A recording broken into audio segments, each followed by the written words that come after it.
श्री शिवाय नमस्तुभ्यम। प्रिय दोस्तों, 4 जनवरी 2026 माघ रविवार प्रतिपदा तिथि के दिन एक चुटकी हल्दी से कर लेना, यह एक महा उपाय होगी। हर मनोकामना पूरी मिलेगी, सभी दोषों से मुक्ति, इतना धन आएगा कि संभाले नहीं संभलेगा। भगवान सूर्य देव के आशीर्वाद से पूरे साल धन बरसता रहेगा। दोस्तों, जैसा कि आप सभी लोग जानते हैं कि 4 जनवरी को माघ रविवार प्रतिपदा तिथि पड़ रहा है, इसीलिए यह दिन बहुत ही खास है।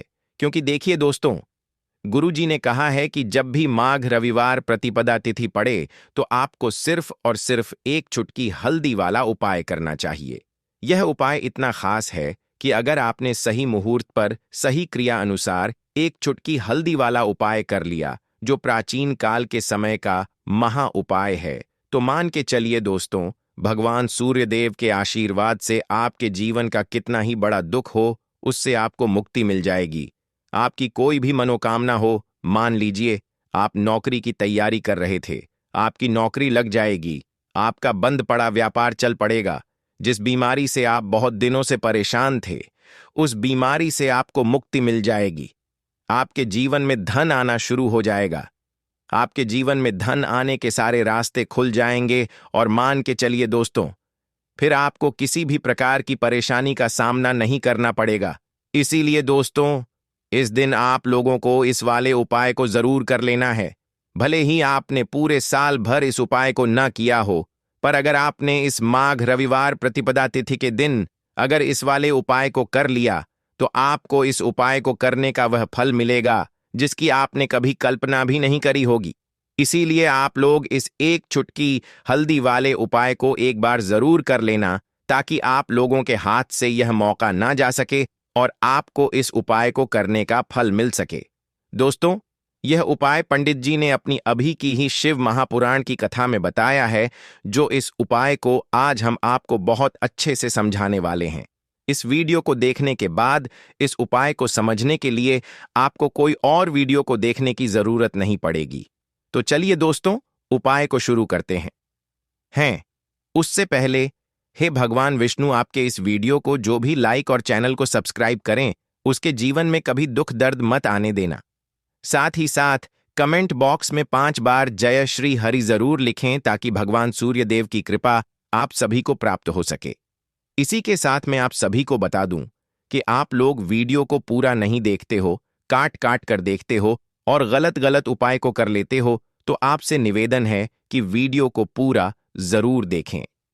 देखिए दोस्तों, यह माघ रविवार प्रतिपदा तिथि का दिन यह इतना खास होता है, इतना महत्वपूर्ण होता है। देखा गया है, कभी कभी बड़े बड़े पूजा पाठ अनुष्ठान से जो मनोकामना पूर्ण नहीं होते, वह माघ रविवार प्रतिपदा तिथि के दिन एक छोटे से उपाय करने से ही आपकी मनोकामना पूर्ण हो जाती है। और बहुत सारे लोगों ने इस उपाय को किया भी है और उनको इस उपाय को करने का फल भी जरूर मिला है।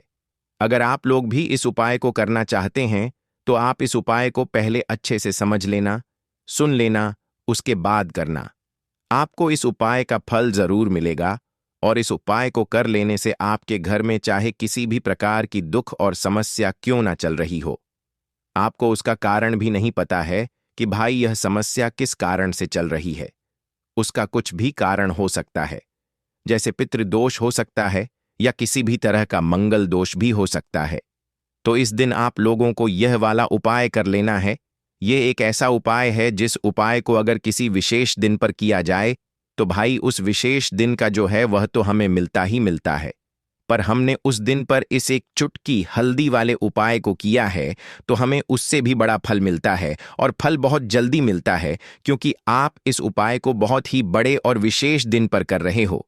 तो चलिए अब उपाय के बारे में बात करते हैं, लेकिन उससे पहले आप लोगों को यह जानना आवश्यक है कि आखिर यह उपाय किस समय करना है, किसको करना है और कैसे करना है। तो चलिए हम आगे आपको वीडियो में एक एक करके बता देते हैं। तो दोस्तों, इस एक चुटकी हल्दी वाले उपाय को हमें इस माघ रविवार प्रतिपदा तिथि के दिन कैसे करना है, किसको करना है, किस समय करना है और कहां पर करना है, ये सारे सवालों के जवाब आपको इस वीडियो में मिल जाएंगे। और जो यह वीडियो देखेगा भाई, उसको एक चुटकी हल्दी वाला उपाय जरूर करना चाहिए, क्योंकि इस दिन शत्रुओं और किसी भी बीमारी से मुक्ति पाने के लिए एक चुटकी हल्दी का बहुत ही बड़ा और विशेष महत्व होता है।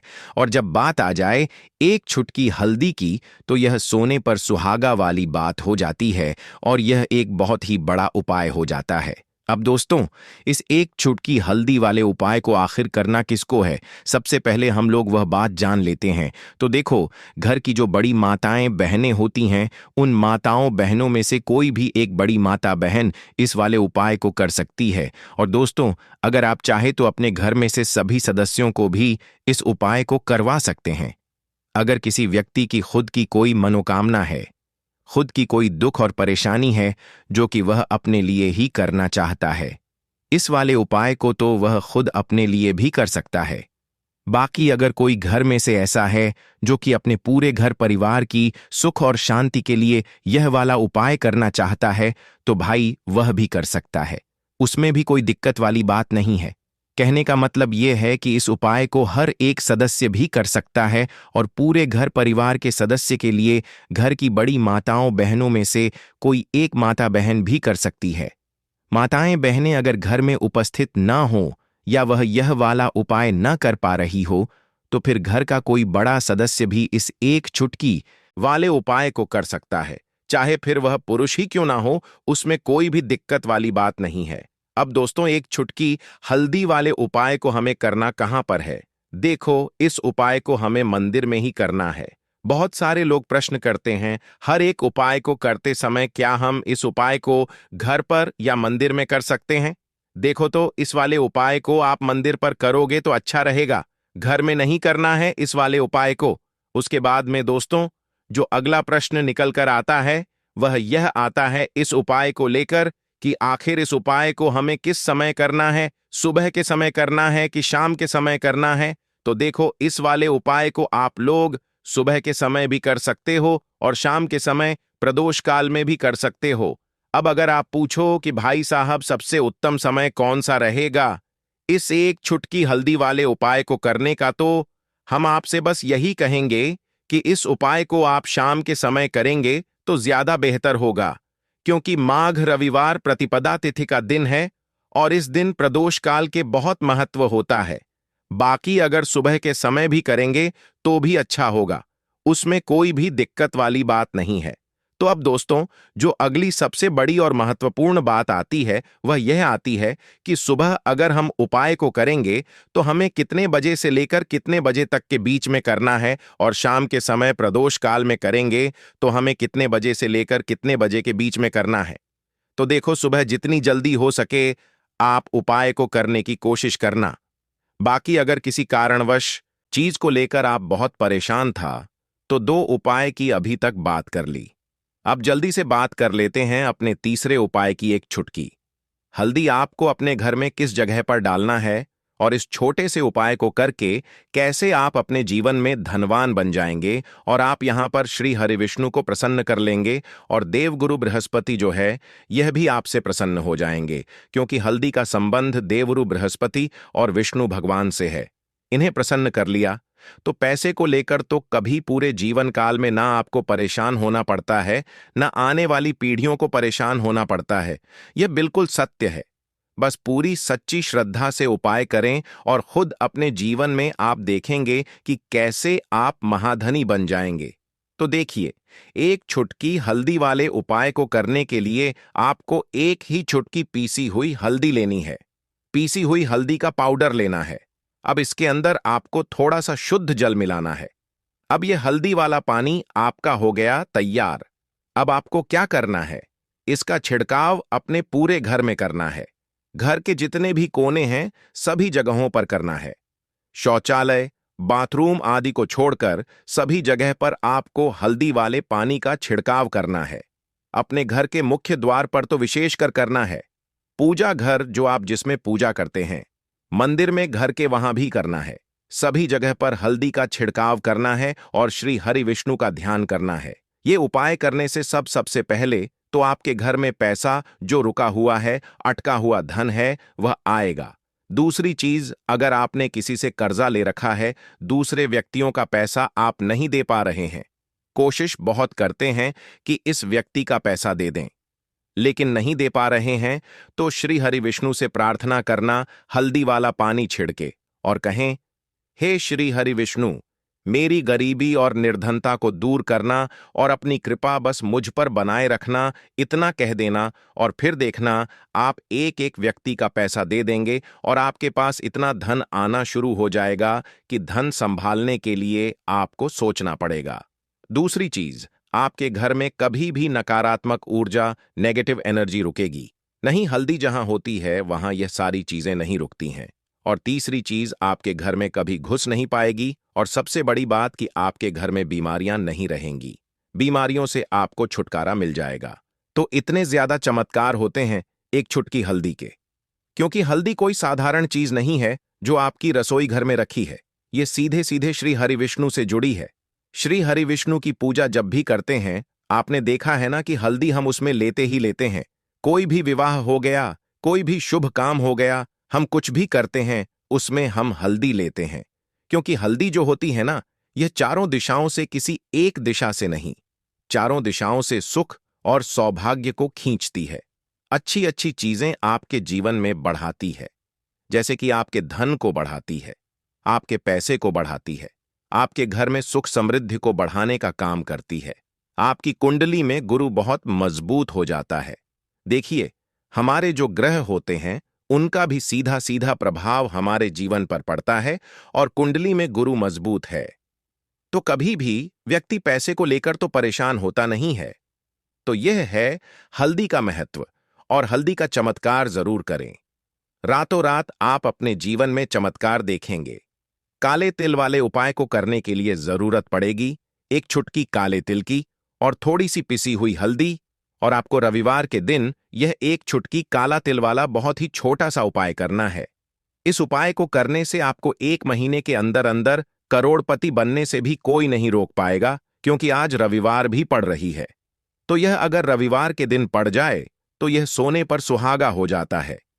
साथ ही साथ जो लोग अपने गुप्त शत्रुओं से परेशान हैं, अपने शत्रुओं से परेशान हैं, नजर दोष से परेशान हैं, तो ऐसा समझ लीजिए कि आज की वीडियो में आपको ऐसा उपाय बताने वाले हैं कि आपकी हर समस्या का हल इस एक वीडियो से आपको मिल जाएगा।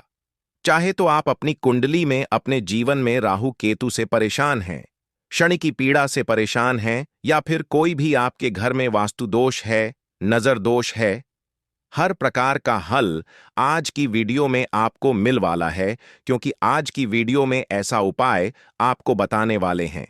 एक चुटकी काला तिल आपके जीवन में चमत्कार का काम करेगा और आप अपने जीवन में धनवान नहीं, महाधनवान बनेंगे।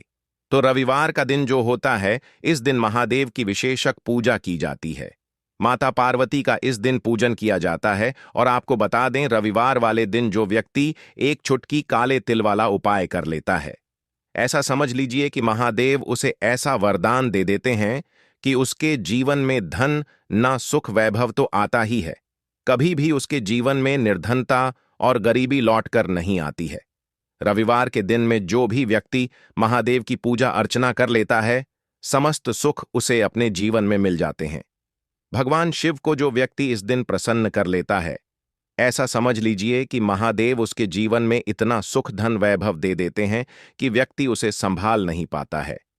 तो आज की वीडियो विशेषकर उन लोगों के लिए है जो धन को लेकर परेशान है या अपने शत्रुओं को लेकर परेशान है, क्योंकि रविवार का दिन जब पड़ जाए तो ऐसा समझ लीजिए कि शत्रुओं पर आप अपने विजय प्राप्त कर लेते हैं, तो बात कर लेते हैं। एक चुटकी तिल वाला उपाय आपको कैसे करना है और कैसे यह उपाय करके आप अपने जीवन में महाधनी बन सकते हैं। तो देखिए, पहला उपाय जो है यह महाधनी बनने के लिए है, और इस उपाय को करने से कभी भी आपके पास धन की कमी नहीं रहती है। देखिए, जो भगवान कुबेर हाँ हैं दोस्तों, नहीं करना चाहिए। आपको ऐसी अवस्था में आप जल आदि पी सकते हैं, तो कथा आदि के बाद आप वो सब कर सकते हैं। जल पी सकते हैं।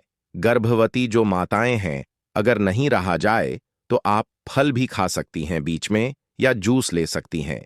जैसे आपने यह व्रत करना है, ऐसा नहीं कि आपको स्वास्थ्य को खतरे में डाल दें या जो संतान आपके गर्भ में उसको खतरे में डाल दें। इस प्रकार से इस पूजन के बाद आप समय व्यतीत कीजिए। मुख्य रूप से नियम में ध्यान रखना है कि ब्रह्मचर्य का नियम आपको पालन करना है। ब्रह्मचर्य का नियम एक दिन पूर्व धारण कर लिया आपने। एक दिन पूर्व ही आपने सिर धो लिया होगा, बाल धो लिए होंगे और वहां से ब्रह्मचर्य आरंभ हो जाएगा। ब्रह्मचर्य का नियम ब्रह्मचर्य का पालन करना है।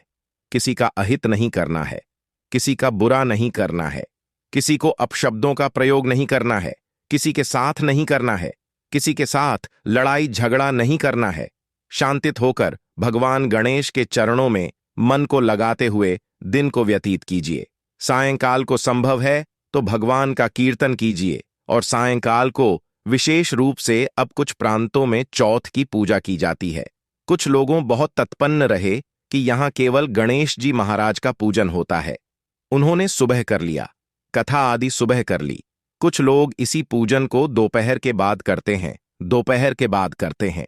4 बजे से 5 बजे तक इस पूजन को, 6 बजे से 7 बजे तक इस पूजन को करते हैं। तो आप ऐसे भी करें। और कुछ प्रांतों में सायंकाल को चौथ माता की पूजा की जाती है। सुबह तो कथा सुन ली जाती है, गणेश जी महाराज का पूजन हो गया, कथा सुन ली आपने। अब शाम को आप चौथ माता की पूजा करेंगे। इसके लिए क्या करते हैं कि दीवार पर एक मानव आकृति बना देते हैं, इस रूप में कि चौथ माता है, चौथ माता का स्वरूप है, उनका पूजन करते हैं। जो भी आपने पकवान बनाया होगा वह और विशेष रूप से तिलकुटा बनाते हैं। संगीत। तिलकुटा क्या होता है? तिल लिए जाते हैं, सफेद उनको भुना जाता है, भून के उनमें भूरा मिला दिया जाता है। इस प्रकार से तिलकुटा बनाया जाता है। यह तिल के लड्डू बनाते हैं। तिल को भून लिया, फिर गुड़ लिया, गुड़ को कढ़ाई में उसको गर्म कर लिया, गर्म करके उसमें तिल डाल दिए और फिर उसको चलाते रहे। धीरे धीरे धीरे वो सूख जाएगा, फिर उसके लड्डू बना दिए जाते हैं। तो तिल के लड्डू होते हैं। वो ये इस व्रत में खाए भी जाते हैं और विशेष रूप से भोग भी इसी का लगता है। चाहे गणेश जी का भोग लगाना हो, चाहे चौथ माता को, तो ये सब बनाते हैं। चौथ माता की आकृति आपने बनाई है, उनके सामने एक दिया और आगे आंच जलाइए उपले आदि पे। उपले आदि पर आंच को अच्छे से पका लीजिए, फिर उस पर घी से भोग लगाइए। जो आपने तिलकुटा बनाया उसका भोग लगाइए। आप देखेंगे उसके बाद उस पर अपने आप अग्नि प्रज्वलित हो जाएगी। इसका मतलब होता है कि चौथ माता आ गई है आपको आशीर्वाद देने के लिए। फिर आप अच्छे से भोग लगाएं। पूरे परिवार वाले चौथ माता को प्रणाम करें, नमस्कार करें और उसके बाद जल हाथ में लेकर चारों तरफ घुमा के अग्नि की ओर छोड़ दें। इस प्रकार से चौथ माता की पूजा रूप से की जाती है। ग्रामीण क्षेत्रों में मुख्य रूप से की जाती है। यह तो इस प्रकार से चौथ माता की पूजा करें। तब तक चंद्रमा उदित हो गया होगा, या चौथ माता की पूजा आपने पहले कर ली है तो चंद्रमा उदित